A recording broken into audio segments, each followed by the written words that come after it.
महाराष्ट्र की राजनीति में राज्यसभा चुनाव को लेकर बयानबाजी तेज हो गई है। आशीष शेलार ने शरद पवार के नाम पर बनती सहमति और उद्धव गुट के रुख पर सवाल उठाए। उन्होंने कहा कि यह दोनों सहयोगी दलों का आंतरिक मामला है और उन्हें खुद ही इसे सुलझाना चाहिए।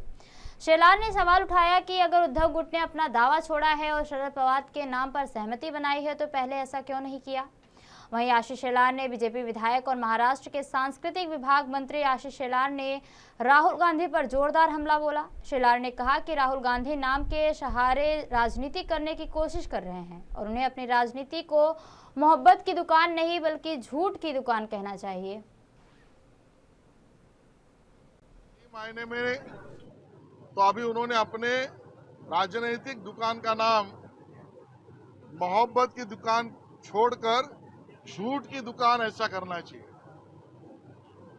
उनके राजनीतिक दुकान को अगर खोला तो दिखता है नफरत, अराजकता, दंगे भड़काना, भारत विरोधी बात करना, यही उनके दुकान का काम है।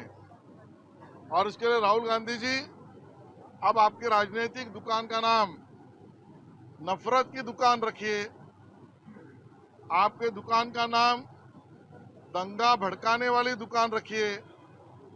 आपके दुकान का नाम अराजकता भड़काने वाली दुकान रखिए। आपके दुकान का नाम भारत विरोधी बातें कहने वाली दुकान। और इसके लिए मोहब्बत की दुकान नहीं, ये झूठ की दुकान है। पण हा त्यांचा अंतर्गत प्रश्न आहे। तो अंतर्गत प्रश्न त्यांनी त्यांच्या माध्यमातून सोडवला पाहिजे।